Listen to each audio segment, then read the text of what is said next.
नमस्कार पंजाब तक। आज आहे 21 मे 2025 आणि मी आहे माझ्या शेताजवळ। पाहू शकता ते कसा पाऊस पडलेला आहे आमच्या इकडे।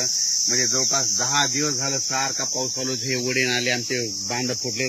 10 दिवसापासून आमच्या शेतामध्ये वापसा नाही आणि या ठिकाणून परत महाराष्ट्रातल्या शेतकऱ्यांना अंदाज देणार आहे। राज्यातल्या सर्व शेतकऱ्यांना सांगू इच्छितो की आज 21 मे आज पण 21 मेला दुपारी 3च्या नंतर राज्यात पुन्हा जोरदार पाऊस पडणार आहे। म्हणून हा अंदाज म्हणजे हा पाऊस 25 तारखेपर्यंत खूप पडणार आहे। त्याच्यानंतर 26, 27, 28, 29, 30ला थोडा कमी प्रमाणात होईल। पण त्याच्यानंतर म्हणजे सांगायचं झालं 30 मे पर्यंत असा थोडा भाग बदलत पाऊस पडणार आहे। म्हणून राज्यातल्या सर्व शेतकऱ्यांनी काय करायचं, आता काय झालं नेमका पाऊस खूप झाला, जमिनीमध्ये ओल देखील खूप झाली, पण काय झालं शेतकऱ्यांचं शेतच दुरुस्त नसल्यामुळं अडचणी येत आहेत। म्हणून राज्यातल्या सर्व शेतकऱ्यांना सांगू इच्छितो की तुम्ही काय करा, जशी वेळ भेटेल तसं काय करा, तुम्ही तुमचे शेत दुरुस्त करा। कारण की राज्यामध्ये आता जवळपास हे 25 मे पर्यंत तर मुंबई पुणे नाशिक नगर जिल्हा मुसळधार पाऊस पडणार आहे। म्हणून हा अंदाज लक्षात आहे।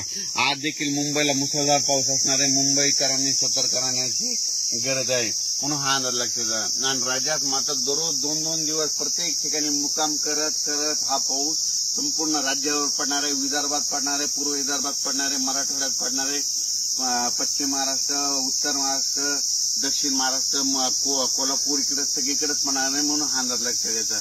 म्हणजे सांगायचं झालं तर 25 मे पर्यंत खूप जोराचा पाऊस असणार आहे। ओढे नाले वाहणारा पाऊस असणार आहे। त्याच्यामध्ये वाऱ्याचं प्रमाण जास्त असणार आहे। म्हणून आणखीन एक खास करून, कारण की या पावसामध्ये सर्व माझ्या शेतकऱ्याला एक विनंती आहे की तुम्ही काय करा, तुमची ह्या 25 मे पर्यंत तुमची जनावरे असे झाडाखाली बांधू नका। कारण की काय झालं आज आमच्या तालुक्यात देखील खूप ठिकाणी विजा पडल्याने जनावरे खाली असल्यामुळे त्या जनावरे दगावली आणि विजा पडत असताना कडकडत असताना झाडाखाली तुम्ही देखील थांबू नका। आपले पाळीव प्राणी देखील बांधू नका, माझी सगळ्याला विनंती आहे। कारण की म्हणजे काय झालं महाराष्ट्रभर बघितलं तर विजेमुळे खूप शेतकऱ्यांचं पशुधनाचं खूप नुकसान झालं। माझी परत विनंती की विजा कडकडत असताना झाडाखाली थांबू नका, डायरेक्ट घर जवळ करा, पण कुठं म्हणजे झाडाखाली निवारा घेऊ नका, ही माझी विनंती आहे। आणि राज्यातल्या सर्व शेतकऱ्याला सांगू इच्छितो की म्हणजे तुम्ही काय करा, 30 मे पर्यंत तुम्ही तुमचे कामं आटपून घ्या। त्याच्यानंतर काय होणार आहे, परत वातावरण तयार होणार आहे आणि यावर्षी लवकर पेरणी करण्याचा चान्स आहे। म्हणजे सांगायचं झालं तर जूनच्या दुसऱ्या आठवड्यात चांगली पेरणी लागल आणि कारण की तोपर्यंत 30 मे पर्यंत पाऊस असल्यामुळे हे शेत दुरुस्त होणार नाही। आणि तुम्हाला मग दुरुस्त करण्यासाठी 1, 2, 3 जूनला ऊन वाढणार आहे।